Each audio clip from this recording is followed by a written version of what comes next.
भगवान भैरव शिव के स्वरूप हैं। वे कलयुग की बाधाओं का शीघ्र निवारण करने वाले देवता माने जाते हैं। खासतौर से प्रेत व तांत्रिक बाधा के दोष उनके पूजन से दूर हो जाते हैं। संतान की दीर्घायु हो या गृह स्वामी का स्वास्थ्य, भगवान भैरव स्मरण एवं पूजन मात्र से उनके कष्टों को दूर कर देते हैं। भगवान भैरव के पूजन से राहु केतु शांत हो जाते हैं। उनके पूजन से भैरव अष्टक और भैरव कवच का पाठ जरूर करना चाहिए। इससे शीघ्र फल मिलता है। साथ ही तांत्रिक व प्रेत बाधा का संकट टल जाता है।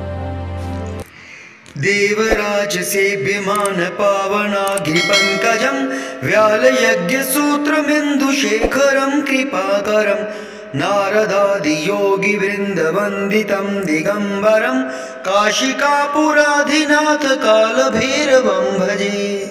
भानुकोटिभास्वरं भवाब्धितारकं परं नीलकण्ठमिप्सितार्थदायकं त्रिलोचनं कालकालमम्बुजाक्षमक्षशूलमक्षरं काशिकापुराधिनाथ कालभैरवं भजे।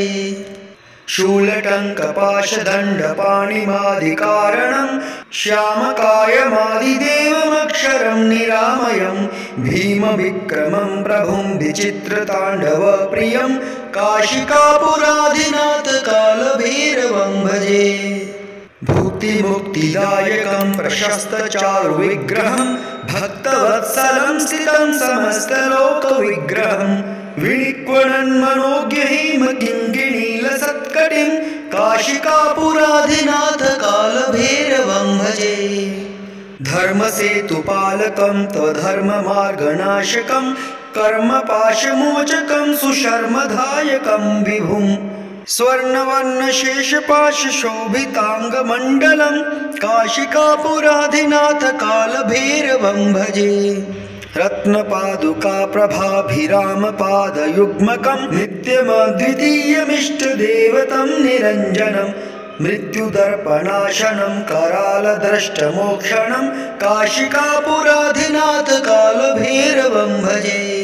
अट्टहासभिन्नपद्मजाण्डकोशसन्ततिं दृष्टिपातनष्टपापजालमुग्रशासनम् अष्टसिद्धिदायकं कपालमालिकाधरं काशिकापुराधिनाथ कालभैरवं भजे।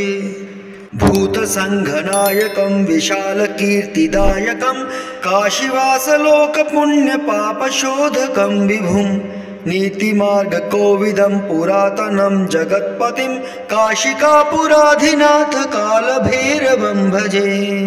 कालभैरवाष्टकं पठन्ति ये मनोहरं ज्ञानमुक्तिसाधनं विचित्रपुण्यवर्धनं शोकमोहदैन्यलोभकोपतापनाशनं प्रयान्ति कालभैरवाङ्घ्रिसन्निधिं नराध्रुवं काशिकापुराधिनाथ कालभैरवं भजे। काशिकापुराधिनाथ कालभैरवं भजे।